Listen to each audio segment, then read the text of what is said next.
আসসালামু আলাইকুম। আমি মোহাম্মদ রফিকুল ইসলাম, ড্রাইভিং ইন্সট্রাক্টর। আপনারা সবাই ভালো আছেন?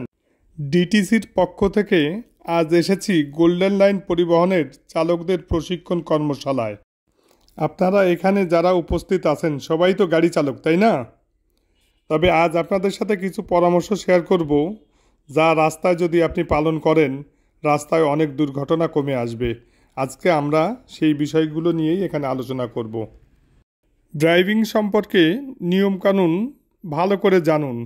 ড্রাইভিং শুরু করার আগে ট্রাফিক নিয়ম সম্পর্কে পরিষ্কার ধারণা থাকতে হবে, যেমন traffic sign, traffic signal, road marking, সড়কের ব্যবস্থার নিয়মকানুনগুলো ভালো করে জানুন।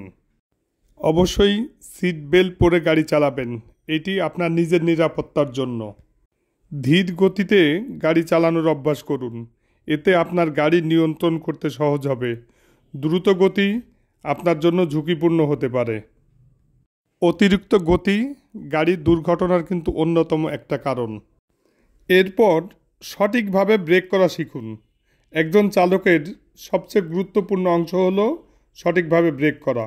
হঠাৎ ব্রেক করার পরিবর্তে ধীর গতিতে ব্রেক করা শিখুন। সামনের গাড়ি থেকে আপনার গাড়ির নিরাপদ দূরত্ব বজায় রেখে গাড়ি চালান। নিরাপদ দূরত্ব বলতে আমরা কি বুঝব? অর্থাৎ আমার গাড়ি যদি 60 কিলোমিটার গতি দিয়ে চলে, তাহলে আমরা আনুমানিক হিসাব করে 30 মিটার দূরত্ব বজায় রাখব। এইটাই হবে আমাদের জন্য নিরাপদ দূরত্ব। এরপর গাড়িতে কি মিরর আছে না? 3টা মিরর বা আয়না। এই আয়নাগুলো বা মিররগুলো আমরা 1 মিনিটে কতবার দেখব জানেন আপনারা? 1 মিনিটে কমপক্ষে 6 থেকে 8 বার দেখব। এই মিররগুলোর দিকে তাকানোর অভ্যাস করতে হবে। একটি গাড়িতে যে 3টে মিরর থাকে, এই মিররের ব্যবহার খুবই গুরুত্বপূর্ণ। এইটি দুর্ঘটনা এড়াতে সাহায্য করবে। এরপর আমরা যদি ওভারটেক করার কথা বলি, আমাদের দেশে যে দুর্ঘটনা ঘটে তার প্রধান একটা কারণ হলো এই ওভারটেক করার জন্য। তো ওভারটেক করার সঠিক নিয়ম শিখুন। যে সকল স্থানে ওভারটেক করা নিষেধ বা ঝুঁকিপূর্ণ, সেই জায়গাগুলোতে ওভারটেক করা থেকে বিরত থাকবেন। তাহলেই দেখবেন যে অনেক দুর্ঘটনা কমে আসবে। যেমন যে কোনো প্রকার যদি বাঁক আসে, সেখানে ওভারটেক করা যাবে না। একাধিক সংযোগ রাস্তা আছে, সেখানে ওভারটেক করা যাবে না। ব্রিজের নিকটে ওভারটেক করা যাবে না। ব্রিজের উপরে ওভারটেক করা যাবে না।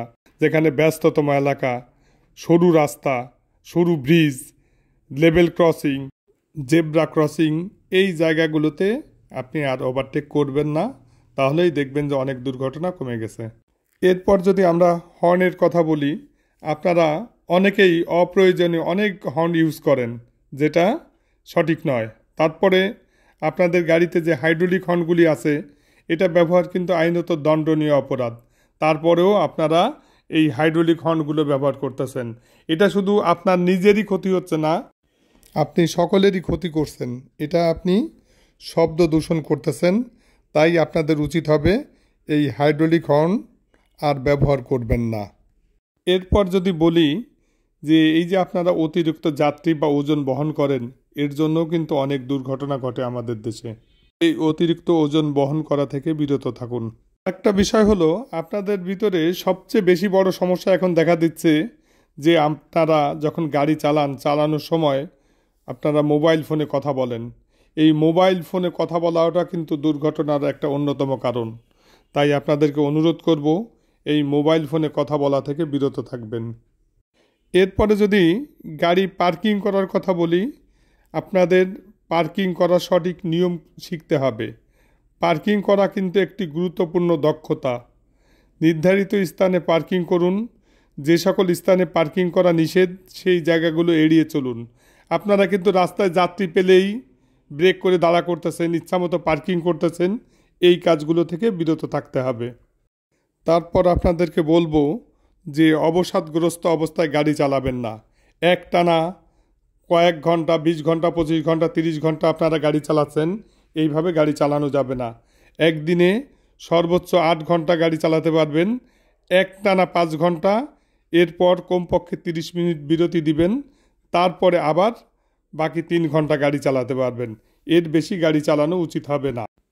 এরপর আপনাদের যে কথাটা বলবো সেটা হলো নিয়মিত গাড়ি সার্ভিসিং করবেন, নিয়মিত গাড়ি পরিষ্কার করাবেন, এতে যান্ত্রিক ত্রুটি থেকে রক্ষা পাবেন। এর ফলে আপনার ড্রাইভিং আরও আরামদায়ক ও নিরাপদ হবে। সকলকে ধন্যবাদ।